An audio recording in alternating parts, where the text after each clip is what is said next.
la imagen sin el costado, un minutito.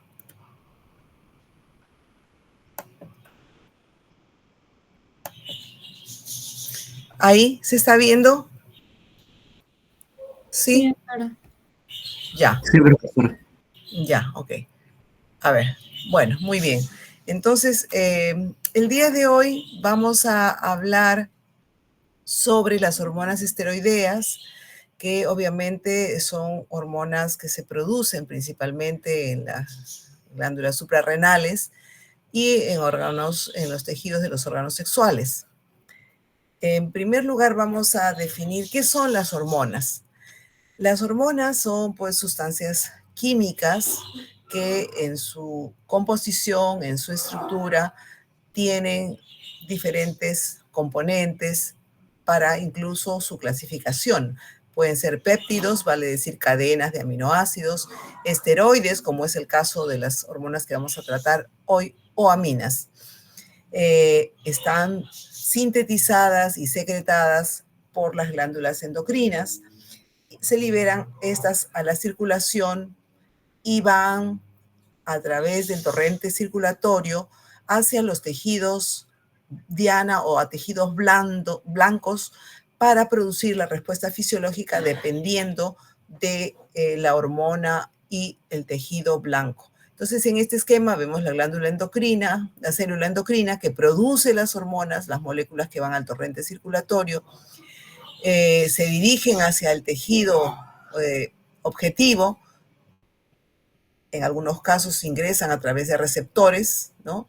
Y producen, pues, la reacción fisiológica que corresponda a la hormona. Principalmente dentro de un panorama macro existen 3 clases de hormonas y la diferencia principal es por su síntesis. La biosíntesis de estas es distinta, se diferencia. Tenemos las hormonas esteroideas, el representante, el colesterol, las hormonas amínicas, la tirosina, que es la materia prima para producir este tipo de hormonas, y las hormonas peptídicas y proteicas, que tienen como punto de partida o como producto primario para la síntesis los aminoácidos. En el caso nuestro vamos a tratar sobre las hormonas esteroideas en esta clase. ¿Qué son las hormonas esteroideas? Todas ellas tienen el común denominador que la materia prima para la síntesis de ellas es el colesterol.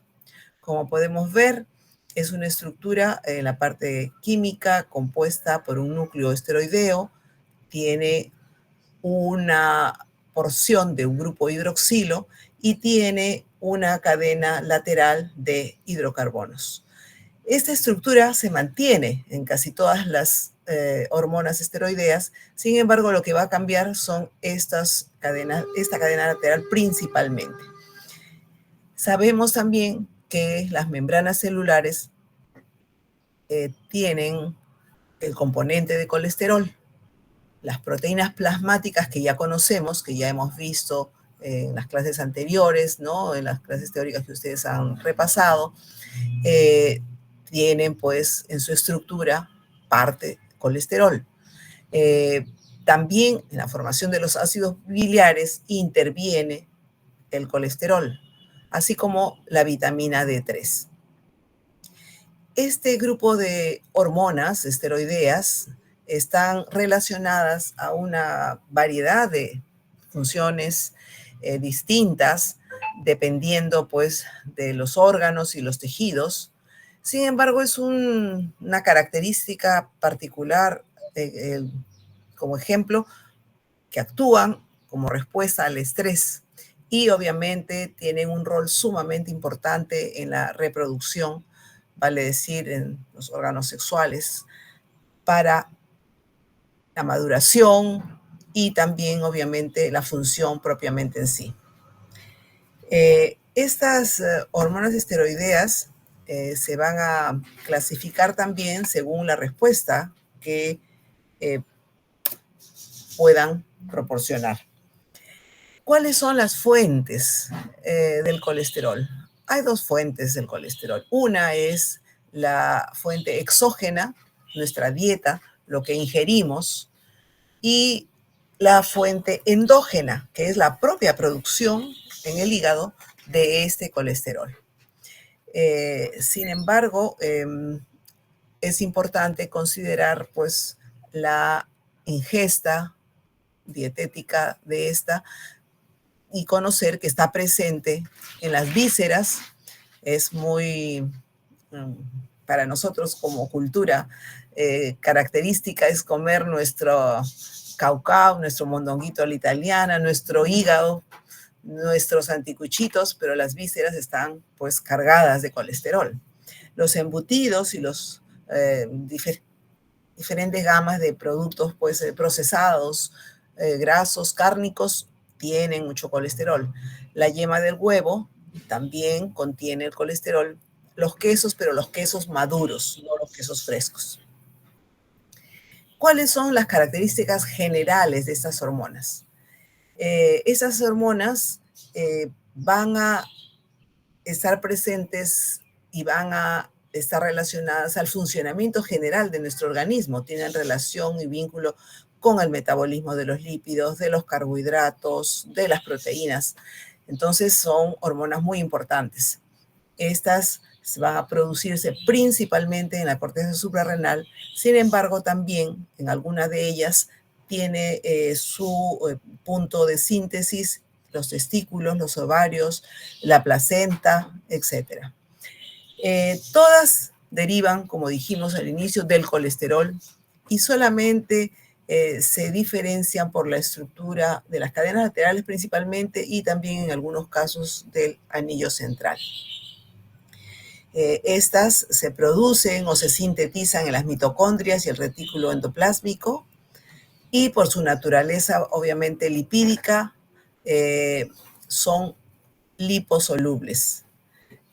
Por lo tanto, atraviesan las membranas citoplasmáticas de manera fácil, de manera espontánea y no se almacenan en las células. Vale decir que la materia prima ingresa para la síntesis, una vez producida la hormona, se libera, sale fuera de la célula al torrente circulatorio.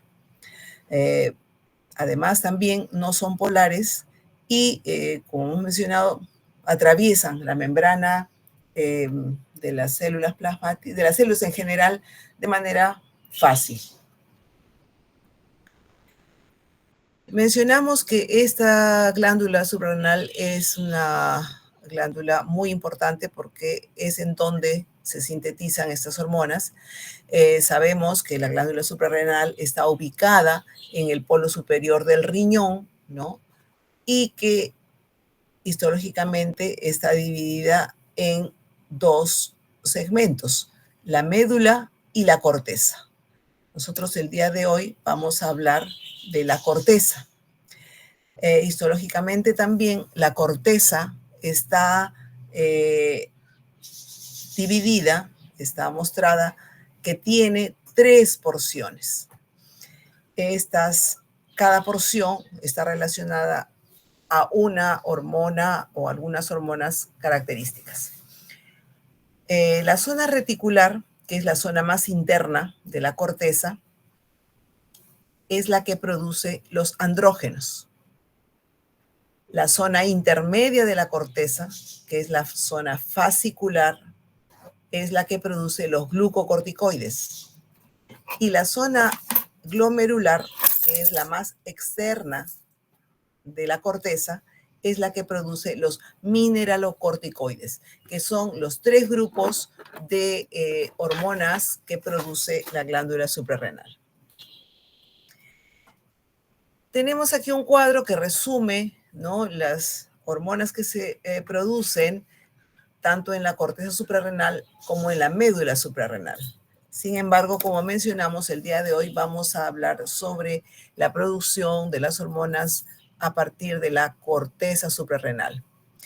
Ya hemos mencionado la parte glomerular, que es la más externa, en donde se producen los mineralocorticoides, siendo la aldosterona la hormona representativa, En la zona fascicular se producen los glucocorticoides, siendo el cortisol el representativo de estas hormonas, y en la zona reticular se producen los andrógenos, vale decir, la dehidroepiandrosterona y los estrógenos, que son representativos de esta zona. Vamos a repasar ahora dentro de las hormonas esteroideas cuáles son las principales.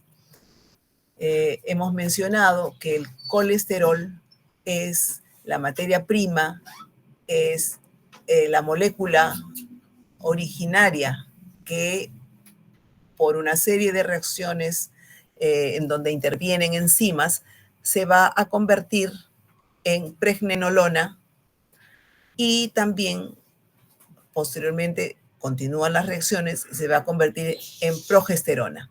Este es el núcleo central el primer paso de la síntesis de las hormonas.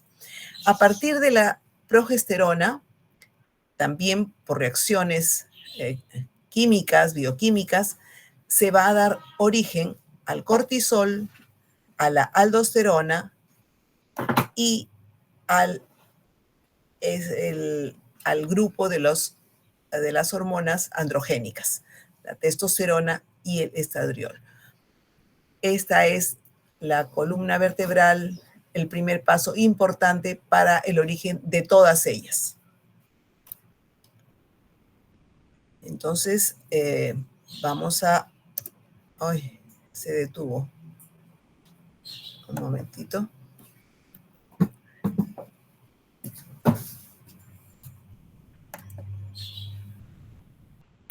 Ya, ok. Entonces aquí vemos un esquema, un cuadro que nos muestra, ¿no? Todas las reacciones, la intervención de las enzimas que contribuyen a transformar las moléculas a partir del colesterol. Entonces existe esta enzima P450-SCC, que es una enzima muy importante, ya que va a trabajar dentro de la mitocondria para la facilidad de la síntesis y del cambio o de la transformación del colesterol en pregnenolona y en progesterona.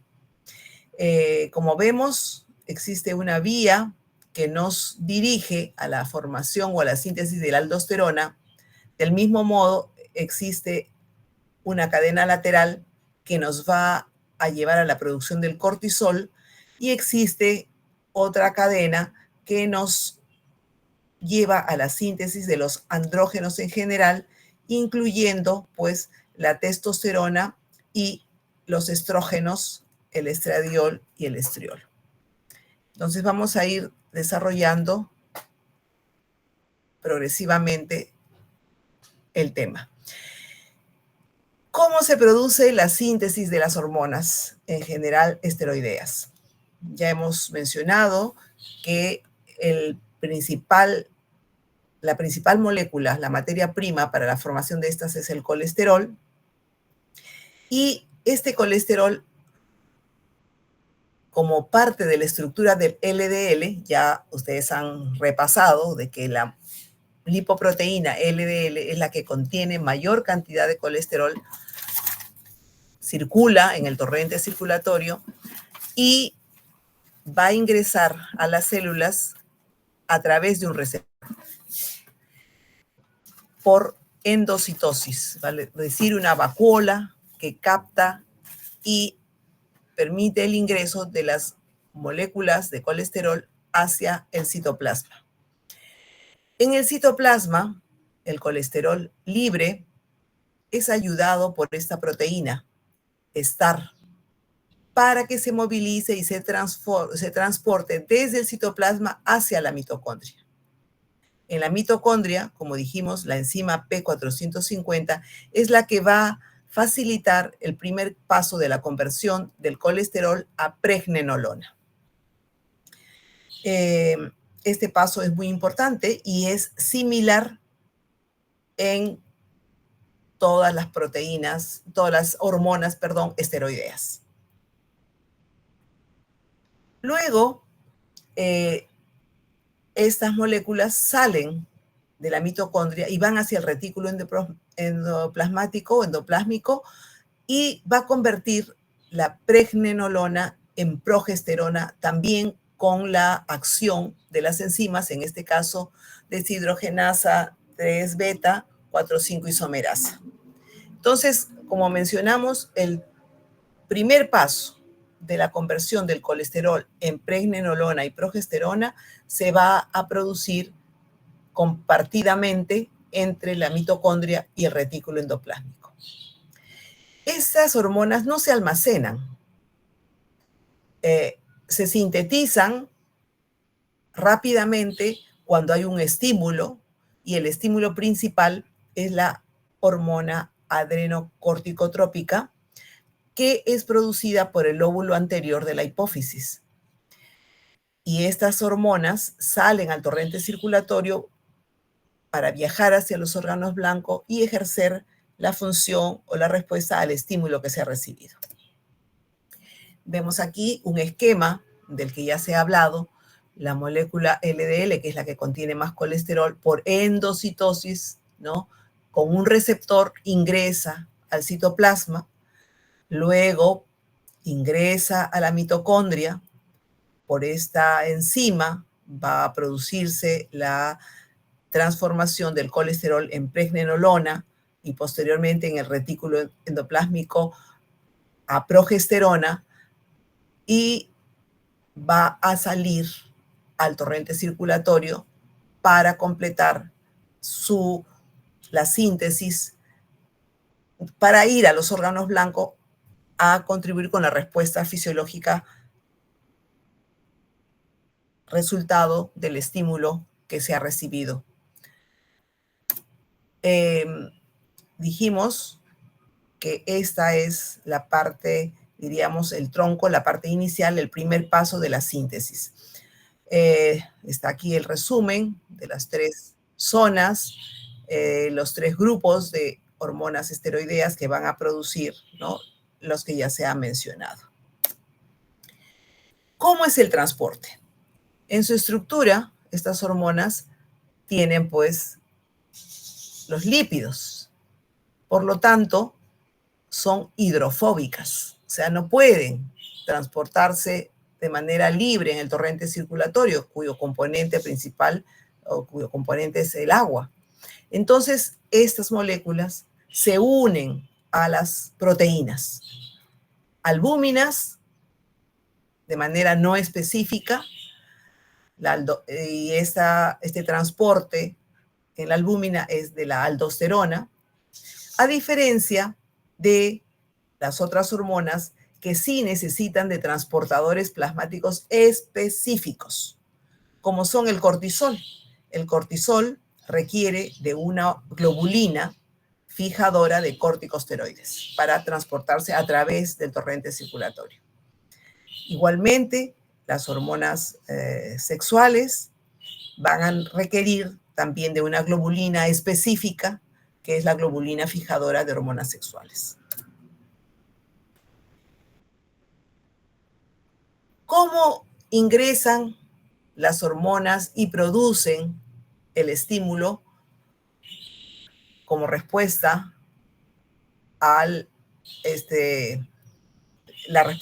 producen la respuesta fisiológica como resultado del estímulo? Hay un mecanismo clásico que se denomina genómico. Ese mecanismo clásico, que es el general, el que funciona de manera permanente, es lento, en el que intervienen la expresión de los genes para la producción de las proteínas determinadas. Una vez que la hormona está circulando en el torrente circulatorio, ingresa a la célula y se une a un receptor. Existen receptores específicos y este complejo esteroideo de receptor y hormona se dirige hacia el núcleo pasa por el citoplasma, se dirige hacia el núcleo. Estos receptores usualmente están inactivos, pero cuando se produce el acoplamiento de la hormona, este receptor se activa y se traslada este complejo hacia el núcleo, en donde va a interactuar con la porción, con el fragmento del ADN que contienen los genes específicos de la acción que se busca, y se va a producir la modulación génica o genética. Vale decir que se va a iniciar la transcripción de la información genética para producir la proteína de respuesta o para inhibirla, dependiendo del estímulo que se ha recibido.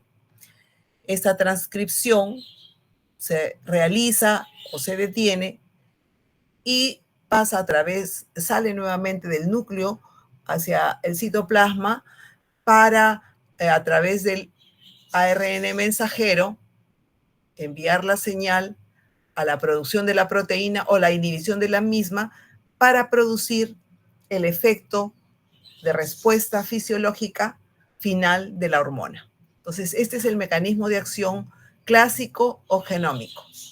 Sin embargo, también tenemos,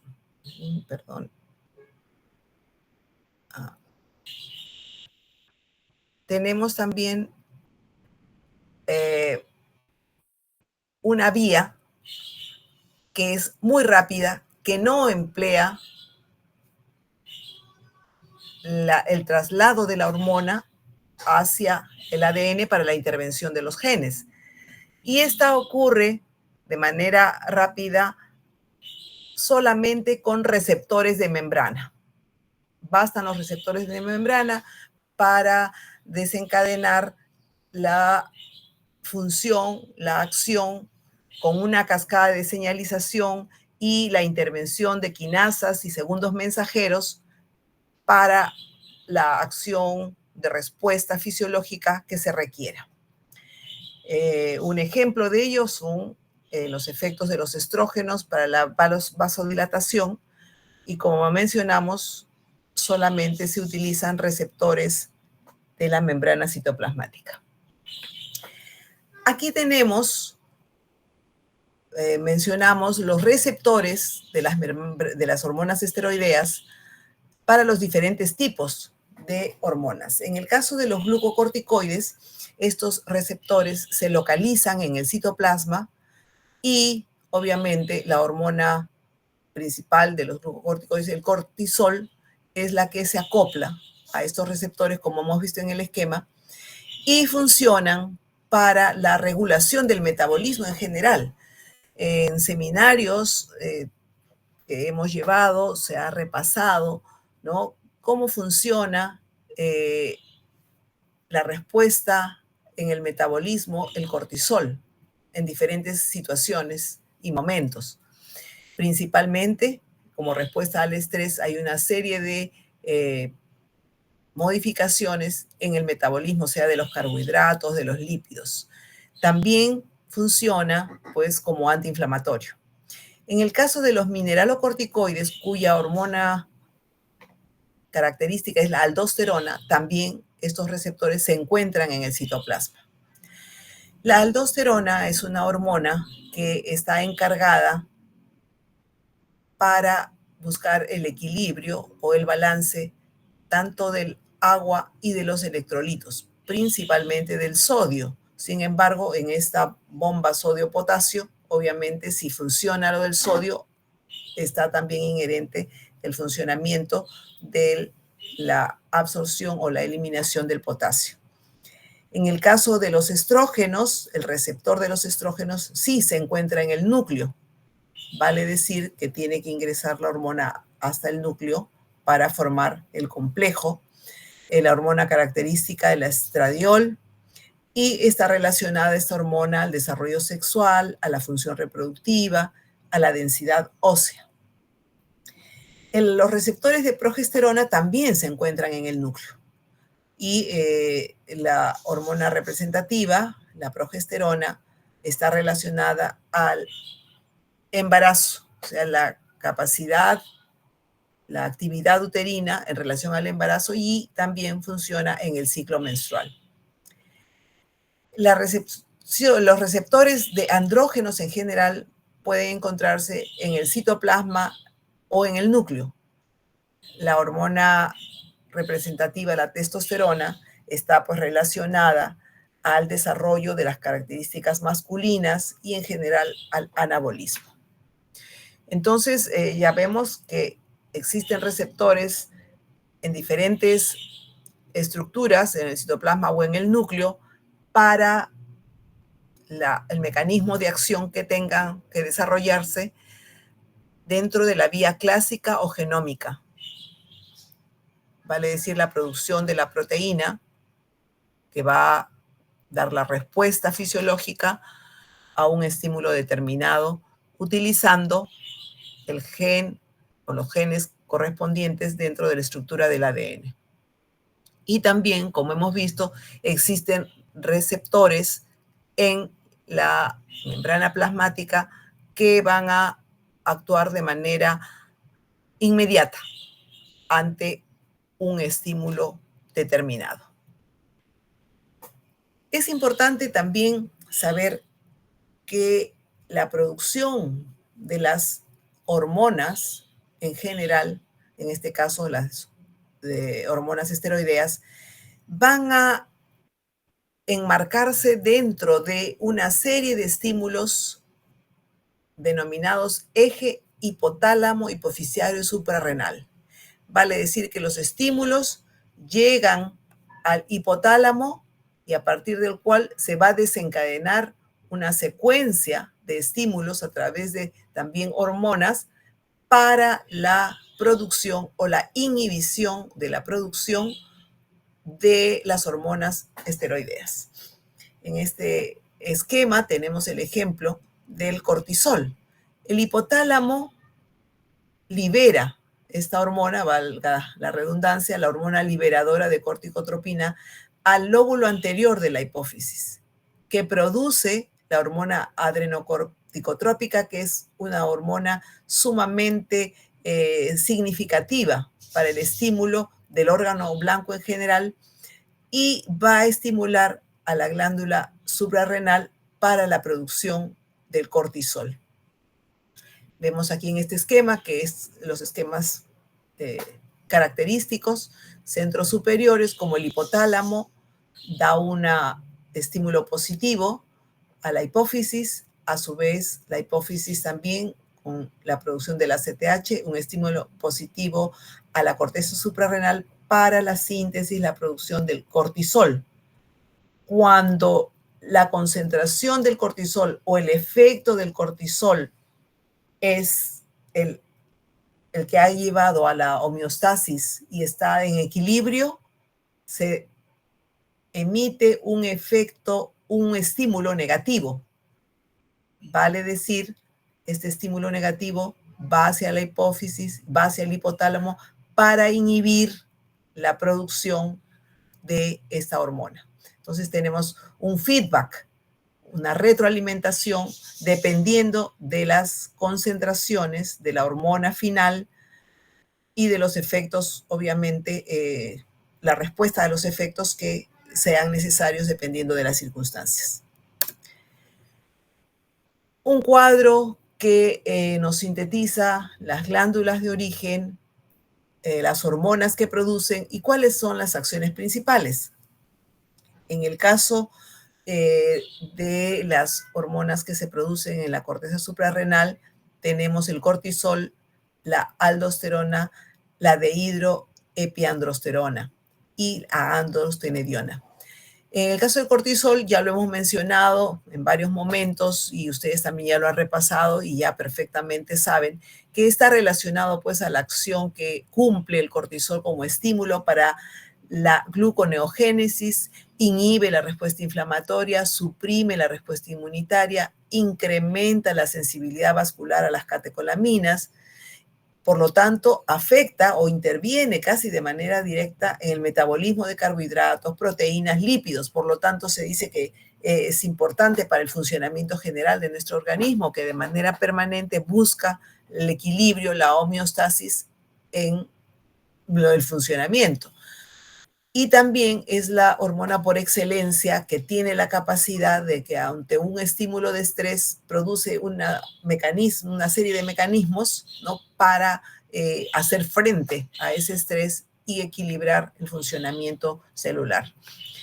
En el caso de la aldosterona, también ya hemos mencionado, está relacionada a la regulación de sal y agua a nivel renal, y su función principal es la reabsorción de sodio, y el sodio no ingresa solo, no se reabsorbe solo, sino también arrastra agua, y como contraparte es la excreción de potasio y de iones hidrógeno. En el caso de las hormonas androgénicas, tenemos la testosterona, también se produce en los testículos y que está relacionada pues al desarrollo de los órganos sexuales en general y órganos sexuales masculinos, secundarios, y a la función sexual propiamente. Como mencionamos, los testículos también producen testosterona y están relacionados a la estimulación de la espermatogénesis y en el momento de la pubertad las características sexuales secundarias, pues en el varón. En el caso de las mujeres, los ovarios también producen estradiol, progesterona, y estas hormonas están relacionadas al sistema reproductor pues femenino, también intervienen en el ciclo menstrual, en el desarrollo de las características sexuales femeninas secundarias, y están relacionadas al embarazo, la progesterona de manera más presente. El cuerpo lúteo, que es, diríamos, el folículo ovárico muy maduro, también produce estradiol y progesterona. Y está relacionado pues a lo que hemos mencionado en el ciclo menstrual y también en el embarazo. Nuevamente mostramos el esquema de la síntesis porque vamos a hablar de los glucocorticoides, el cortisol. Es una hormona, el cortisol, que está dentro del grupo de los glucocorticoides, que se produce o se sintetiza en la zona fascicular, que es la zona media. El control de la producción o la inhibición está dado por la hormona adrenocorticotrópica o ACTH, que es el estímulo producido en el lóbulo anterior de la glándula hipófisis. Esta hormona es muy importante porque es el estímulo en general para la regulación de estas hormonas, y pues produce sea el estímulo positivo o el estímulo negativo para la síntesis o la inhibición de producción del cortisol. Y esta hormona por excelencia se le conoce como la hormona respondedora del estrés. Ante una situación de estrés, esta hormona genera una serie de cambios en el metabolismo en general de las diferentes moléculas, sea pues carbohidratos, lípidos, incluso proteínas en determinadas situaciones. Sus efectos, el efecto anabólico principal es en la gluconeogénesis, en el hígado, vale decir, a partir del glucógeno, la formación de glucosa en el hígado, y tiene efectos catabólicos.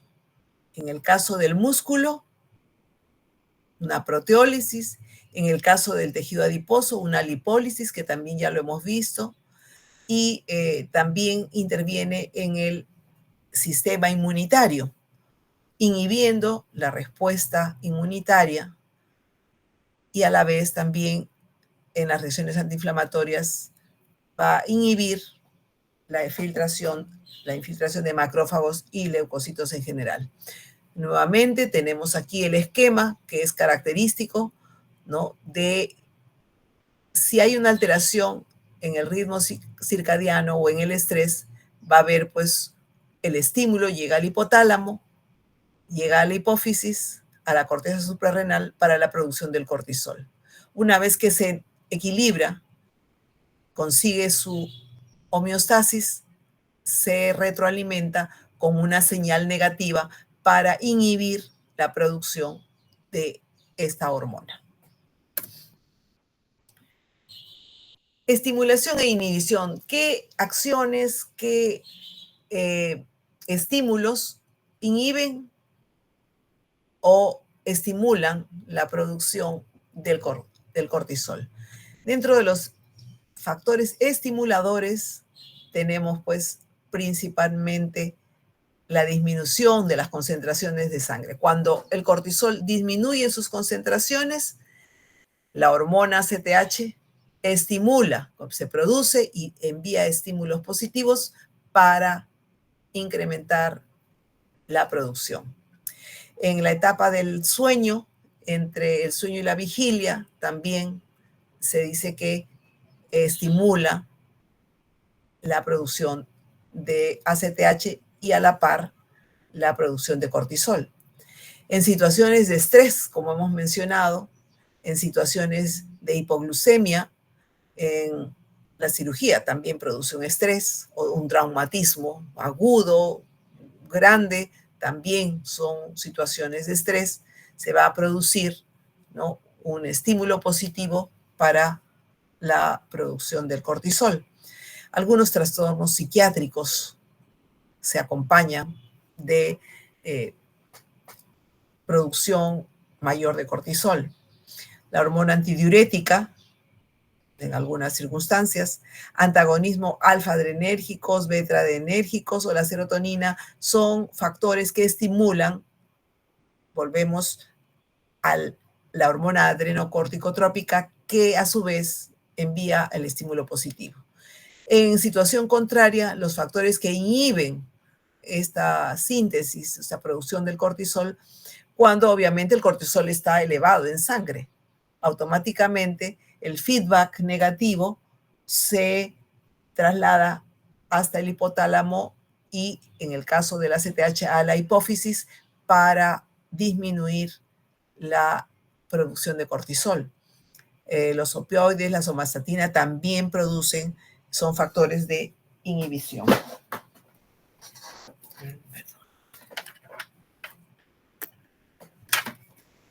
Ay, perdón, un minutito, me estoy quedando sin batería. Un minutito. Ya, ok, ahora sí. Listo. Vamos ahora a hablar sobre los mineralocorticoides. Los mineralocorticoides tienen, al igual que los glucocorticoides, su estructura de 21 carbonos. Se produce, pues, estos en la zona glomerular, en la parte externa de la corteza. Y la hormona representativa es la aldosterona. La función principal está relacionada a la reabsorción de sodio, agua y la excreción de potasio y iones de hidrógeno. Sin embargo, no solamente, si bien es cierto, es diríamos la localización principal de su acción en el riñón, también tiene relación a las glándulas sudoríparas, tiene relación con las glándulas salivales y con la mucosa gástrica. Claro, tenemos, diríamos, componentes líquidos y no solamente es agua lo que contienen la saliva, los jugos gástricos o el sudor, sino también tienen electrolitos, sodio, potasio principalmente. Entonces, esta aldosterona funciona dentro de un sistema denominado el sistema renina-angiotensina-aldosterona. ¿Cómo funciona este sistema? La renina es producida por el riñón y circula en el torrente sanguíneo. El angiotensinógeno es una molécula producida en el hígado. La renina, el angiotensinógeno, es activado y transformado en angiotensina 1 por la renina. Esta angiotensina 1 sigue en el torrente sanguíneo circulatorio y se activa por la enzima convertidora de angiotensina en angiotensina 2. Esta angiotensina 2 es la que estimula la aldosterona para la retención de sodio. Entonces, en una situación determinada, esta retención de sodio, cuando se hace excesiva, cuando se hace mayor al nivel promedio o estándar, va a producir el incremento de la presión arterial. Entonces, esta angiotensina 2 funciona a través de receptores de la superficie celular. Este sistema va a entrar en acción, sobre todo en la modificación de la presión arterial para la retención de sodio y agua. ¿Qué ocurre en algunas situaciones, diríamos, patológicas?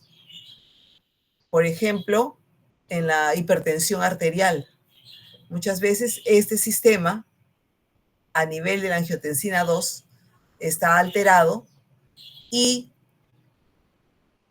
la aldosterona funciona reteniendo, más allá del umbral normal o fisiológico, reteniendo el sodio y el agua, por lo tanto, presenta pues una hipertensión la persona, el paciente, y de manera permanente. Entonces, el hipertenso muchas veces tiene falla en estas moléculas, ¿no? En este sistema, lo que le produce ser un hipertenso. En general, la glándula suprarrenal está relacionado, pues entonces, a una serie de enfermedades, síndromes, por la alteración, sea en la producción elevada, o sea, en la inhibición de la producción de las distintas hormonas que hemos mencionado. Por ejemplo, cuando existe una insuficiencia cortical primaria, vale decir, en la misma glándula, en la corteza suprarrenal, vamos a tener un déficit de cortisol, no hay producción de cortisol. Inclusive cuando el estímulo ya se ha activado desde el hipotálamo y la hipófisis, al haber una disminución en la concentración de cortisol, no se produce, porque el daño está en la propia corteza suprarrenal. Esta deficiencia y esta disminución de la concentración del cortisol va a dar la enfermedad de Addison. Sin embargo, el estímulo, como mencionamos, la hormona adrenocorticotrópica es el estímulo sumamente importante para la producción o la inhibición, aun cuando este estímulo esté incrementado, o sea, la hipófisis envía cantidades enormes de ACTH para que obviamente se ve que en el organismo hay una disminución del colesterol y manda el estímulo para la producción, pero el daño, ¿no?, en la corteza de la glándula suprarrenal no permite la producción y se produce pues ya esta alteración con una sintomatología característica que es la enfermedad de Addison. Ocurre lo contrario cuando hay una condición como la hiperplasia suprarrenal. La hiperplasia consiste pues en una hiperfunción de síntesis del cortisol. El estímulo negativo, el feedback negativo de la hormona ACTH, vale decir que ya no estimula, ya no hay una producción de ACTH, no hay un mensaje que hay que producir cortisol, porque el cortisol está por encima de los niveles, es el síndrome de Cushing, con toda la sintomatología, la característica de signos y síntomas que se desarrollan por un incremento marcado de cortisol.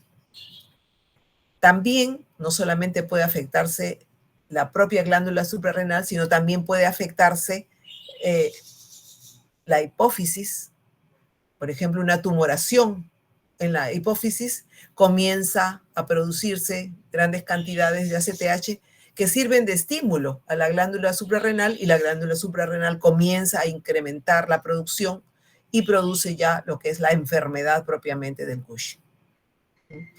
Igualmente, se pueden producir tumores secretores, por ejemplo, de aldosterona, y también están asociados a la presentación de enfermedades determinadas. O también hemos visto en los esquemas que existen una serie de enzimas que facilitan la transformación de las moléculas hasta llegar a la producción de la hormona, y cuando hay deficiencia de estas enzimas van a producirse pues un incremento del estímulo de la ACTH en la hipófisis, y van a, como resultado, dar una serie de sintomatologías, alteraciones características.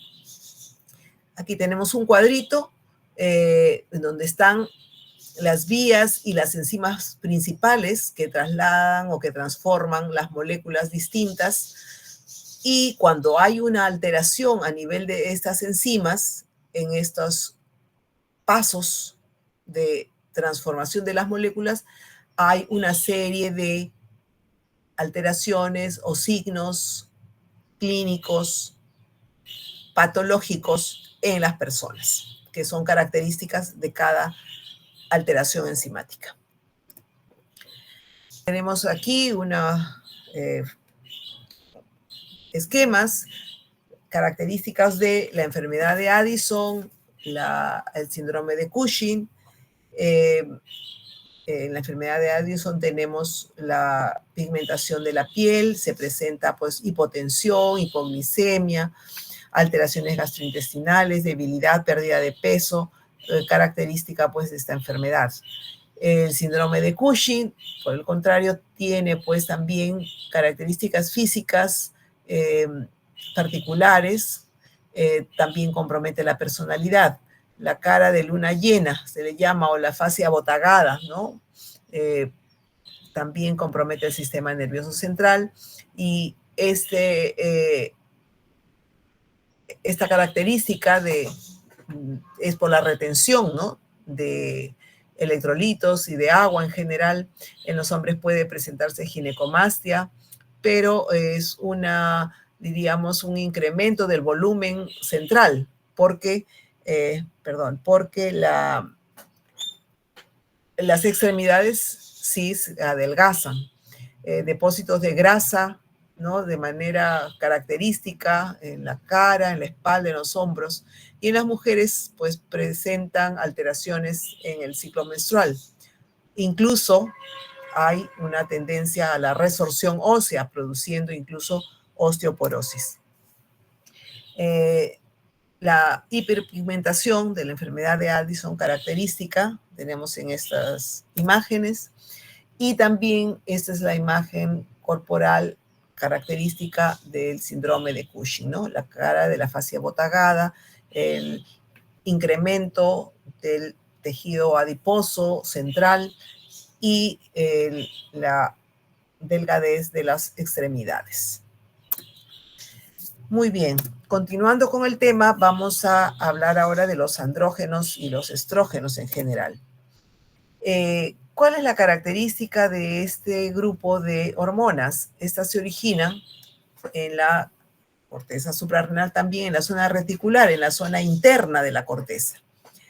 Y se secretan, se sintetizan a partir de hidroepiandrosterona y la androstenediona, que son, diríamos, los andrógenos primarios, y también estos están controlados por la hormona adrenocorticotrópica, tanto para la liberación o la síntesis como para la inhibición de los mismos. Y están relacionados directamente con la función sexual, la maduración del aparato reproductor, tanto masculino como femenino, y la manifestación de las características sexuales en la pubertad.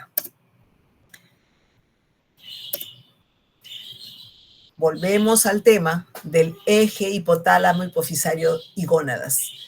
Las hormonas funcionan de esta manera, o sea, no se manejan en los órganos blancos finales de manera independiente, no.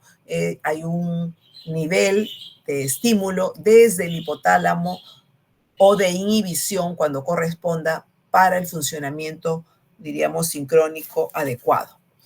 Entonces tenemos que en el hipotálamo se va a liberar, valga la redundancia, la hormona liberadora de gonadotrofinas, y en la hipófisis se va a liberar la hormona luteinizante y la hormona folículo estimulante, y va a actuar tanto en los ovarios de las mujeres y en el testículo en el caso de los varones. Estas hormonas, estas moléculas de lípidos, son sintetizadas y producidas en las gónadas, en la placenta, en el sistema nervioso en algunos casos y obviamente en la glándula suprarrenal.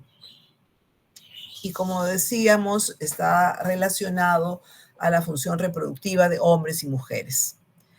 Los órganos blancos en las mujeres vienen a ser los ovarios, ¿no?, para la producción de los estrógenos, progesterona y estradiol, y en los varones, en los testículos, para producir los andrógenos como la testosterona. ¿Qué ocurre? Estas hormonas, sobre todo la folículo estimulante y la luteinizante, no tiene una producción y un nivel homogéneo a lo largo de la vida. Va variando según la etapa de la vida. Entonces, por ejemplo, en la etapa fetal es una producción moderada, en la infancia disminuye y en la pubertad comienza a incrementarse sus niveles. ¿Por qué? Porque está relacionada pues a la aparición de las características secundarias, ¿no?, de hombre y mujer. Entonces tenemos que en esta etapa del periodo reproductivo adulto, estas hormonas están en su etapa florida. Obviamente es la etapa reproductiva. Y también en la etapa ya de la adultez, de la tercera edad, tiene la característica de estar en un funcionamiento, diríamos, algo inhibido, no tiene una presencia, a diferencia del periodo reproductivo, no tiene una presencia significativa.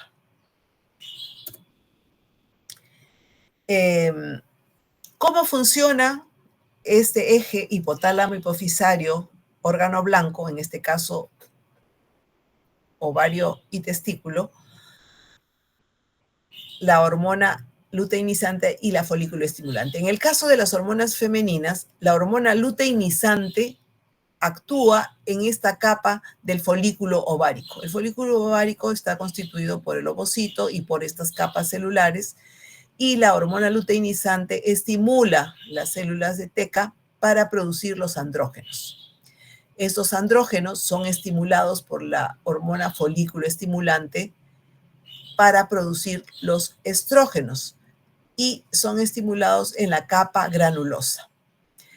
Este estímulo y esta producción de estas hormonas va a hacer que el ovocito vaya madurando y este folículo ovárico también obviamente se va a ir transformando hasta formar el cuerpo lúteo.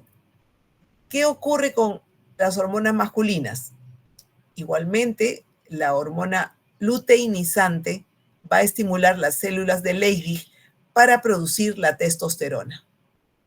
Y en las células de Sertoli va a ser estimuladas por la folículo estimulante para mantener la espermatogénesis y para producir una inhibina, que es la que da el estímulo negativo a la hipófisis para cerrar el círculo del eje hipofisario, en este caso testículo.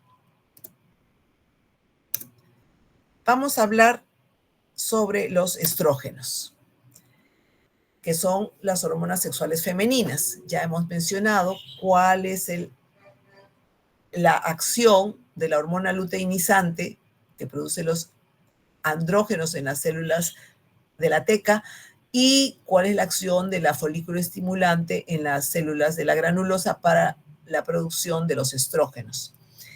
Estas hormonas intervienen, ¿no?, de manera directa en el desarrollo del sistema reproductor femenino y está pues muy presente, como hemos visto en las gráficas, en la edad de la pubertad, que comienza a elevarse y a tomar una participación importante para permanecer en la etapa de la adultez o en la etapa del periodo reproductivo presente. Por lo tanto, está también relacionada a que prepara todo el sistema, el aparato reproductor femenino para la recepción del semen y la implantación del óvulo fecundado, ¿no? Estas hormonas, ambas, estrógenos y progesterona, se producen pues en el folículo ovárico, que ya lo hemos mencionado. Es importante esta línea de producción y esta secuencia de acciones de las diferentes moléculas por la intervención de distintas enzimas para la formación de la testosterona. Volvemos a mencionar, a partir del colesterol se forma la pregnenolona y la progesterona, y a partir de la pregnenolona hay una secuencia de acciones, de reacciones, de intervenciones de enzimas para formar la testosterona. Esta enzima, la aromatasa, es una enzima muy importante que va a permitir la transformación, al igual que el estímulo positivo de la FSH, la transformación de la testosterona en estradiol para continuar el ciclo y formar ya los estrógenos en general. ¿Qué ocurre con las hormonas femeninas durante el ciclo menstrual? Como vemos, volvemos al eje hipotálamo hipofisario órgano blanco. El hipotálamo estimula por la hormona liberadora de gonadotrofinas a la hipófisis anterior, que estimula la producción de folículo estimulante y luteinizante en el ovario. Entonces se produce el estradiol. Cuando los niveles son adecuados en esta etapa folicular, se envía una señal de retroalimentación negativa a la hipófisis para detener el estímulo y la producción de estas hormonas. A la mitad del ciclo se repite el estímulo desde el hipotálamo a la hipófisis anterior, la producción de folículo estimulante y el luteinizante en el ovario, la producción del estradiol, pero aquí, a mitad del ciclo, se produce un estímulo positivo para que siga produciéndose el estradiol a través de la hipófisis y de la producción del FSH y el LH. ¿Y qué ocurre con la fase lútea, que es la siguiente, la segunda mitad del ciclo? También se produce el sistema positivo hasta la hipófisis al ovario, pero en este caso lo que se produce es la progesterona. Y la progesterona envía una señal de retroalimentación negativa para inhibir la producción de hormona folículo estimulante y luteinizante. Entonces, dentro del ciclo menstrual, comparativamente, existen diferencias. En la primera fase, la producción del estriol y en un momento determinado, la retroalimentación negativa. En la mitad del ciclo, también el estímulo para la producción del estradiol, pero hay una retroalimentación de estímulo positivo para mantener los niveles de estradiol, a diferencia de la última fase en la que el estímulo corresponde a la producción de progesterona con una retroalimentación negativa de la misma. Muy bien, la estructura de la progesterona es una estructura sencilla, simple. Tridimensionalmente se observan estructuras circulares o tridimensionales, bolas le colocan en la descripción, y varillas donde se unen los carbonos. Está segregada por el cuerpo lúteo, ya vimos en la fase final, en la segunda fase del ciclo menstrual, ahí se está formando el cuerpo lúteo y es la que produce la progesterona. Y la señal estimuladora de esta producción es la hormona luteinizante principalmente. La función de la progesterona es mantener al igual que el estradiol, el endometrio uterino en óptimas condiciones para la implantación del óvulo y también contribuye en la diferenciación de la glándula mamaria. En el caso del estradiol, se secreta a partir del folículo ovárico, también se produce en el cuerpo lúteo, en las células de Sertoli, y la señal para la producción de este estradiol es la hormona FSH, folículo estimulante, o estimulante del folículo. Su función principal es mantener el endometrio también uterino para la implantación del óvulo, contribuye con la diferenciación de la glándula mamaria, favorece el desarrollo de los caracteres secundarios femeninos, interviene obviamente en la regulación del ciclo menstrual a través de la liberación de las gonadotrofinas en general, que ya hemos visto del eje hipotálamo hipofisario. Tiene una estructura también igual, ¿no?, de varillas y bolas para la distribución de los carbonos, y químicamente es una estructura simple. Las acciones principales las hemos ido mencionando, pero rápidamente hablaremos que es la maduración y el mantenimiento del útero, de las trompas de falopio, cervix, vagina, en la pubertad, el desarrollo de las características sexuales secundarias femeninas, el desarrollo de las mamas, es responsable de la proliferación y el desarrollo de las células de la granulosa del folículo ovárico, obviamente, regulación también de los receptores estrogénicos y de la progesterona y de la hormona luteinizante. Obviamente participa, ¿no?, ya hemos visto, en la retroalimentación negativa o positiva, dependiendo de lo que corresponda en la hipófisis para la liberación del FSH y LH.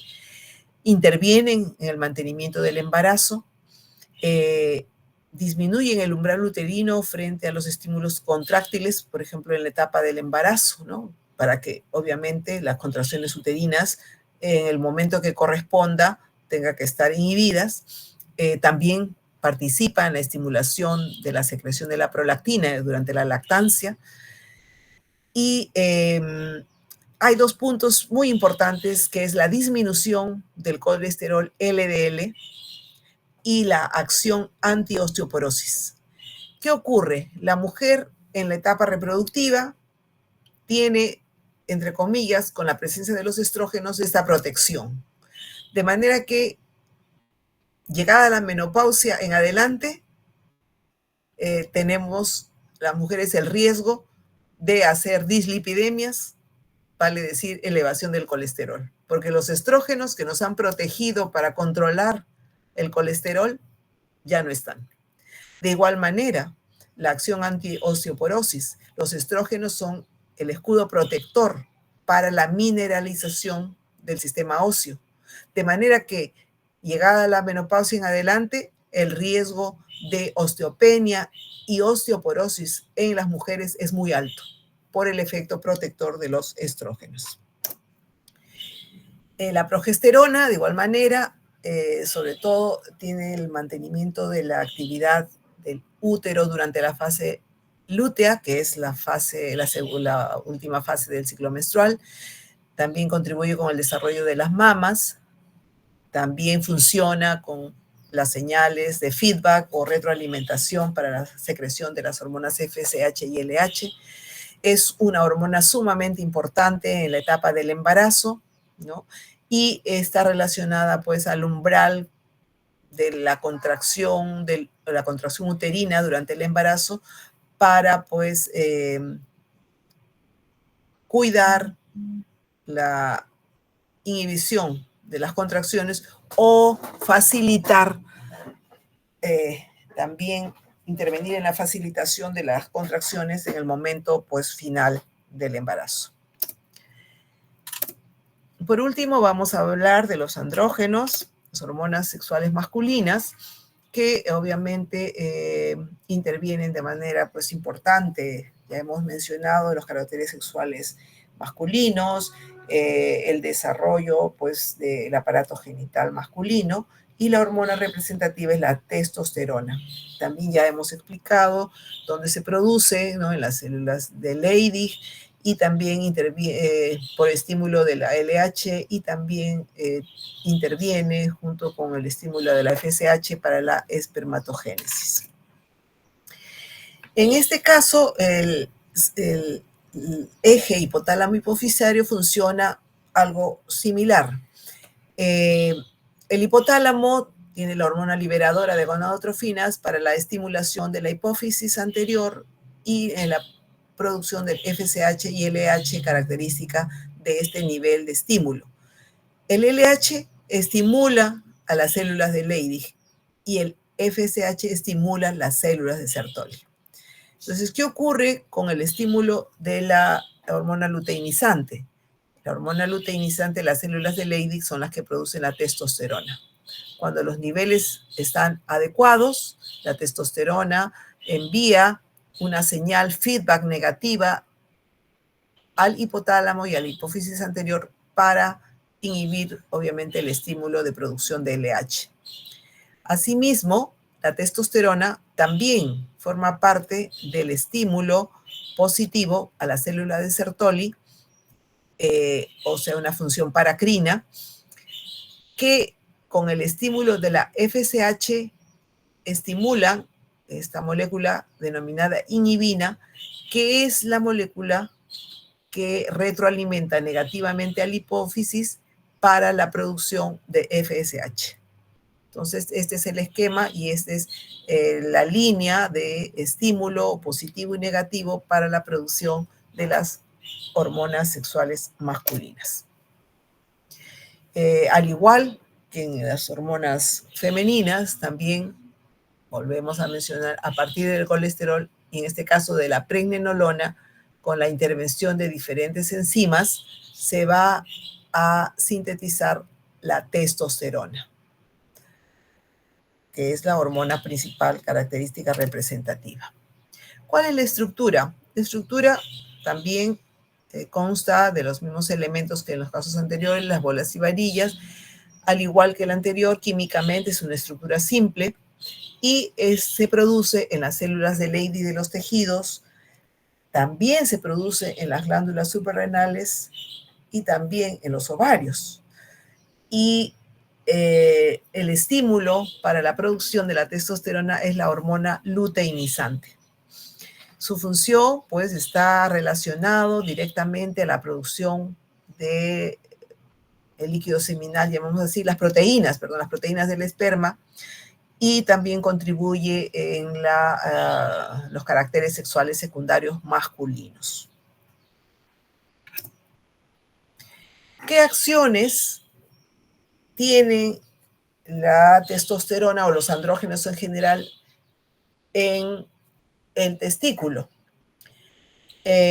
Los andrógenos en general contribuyen a la diferenciación del epidídimo, de los vasos deferentes, de las vesículas seminales, vale decir, de toda la estructura, ¿no?, del testículo. También contribuyen con el incremento de la masa muscular, ¿no? Los varones siempre tienen un fenotipo, pues, característico, ¿no?, una masa muscular. El brote del crecimiento puberal, también el cierre epifisiario, o sea, más o menos determina la etapa del crecimiento, y una vez que se cierran las epífisis, ahí en esa talla quedan.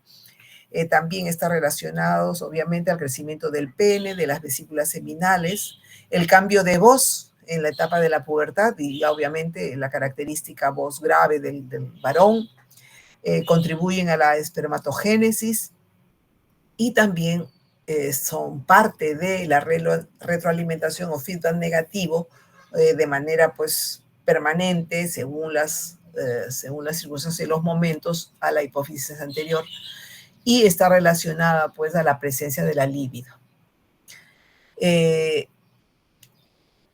Esta hormona, testosterona, diríamos, funciona a través de la dihidrotestosterona. Y esta dihidrotestosterona interviene y está relacionada a la diferenciación del pene, el escroto, la próstata, a la distribución masculina del vello, incluso a los patrones de alopecia masculina, ¿no? Los caballeros en algún momento, dependiendo de estas concentraciones hormonales, ¿no? Tienden a hacer alopecia, también a la actividad de las glándulas sebáceas. Los varones generalmente tienen una producción mayor de grasa y al crecimiento de la próstata. Entonces, estas son una serie de efectos relacionados a la acción androgénica en general en los varones. Bueno, creo que hemos terminado. Agradezco su atención. Así que nos quedamos con la asistencia de los que Maestra, llegaron disculpe, tarde. para los que Sí, llegaron ¿alguna tarde. pregunta? Perdón, sí. Para los que llegaron tarde, Ah, ya, asistencia. ya. Ok. Bueno, entonces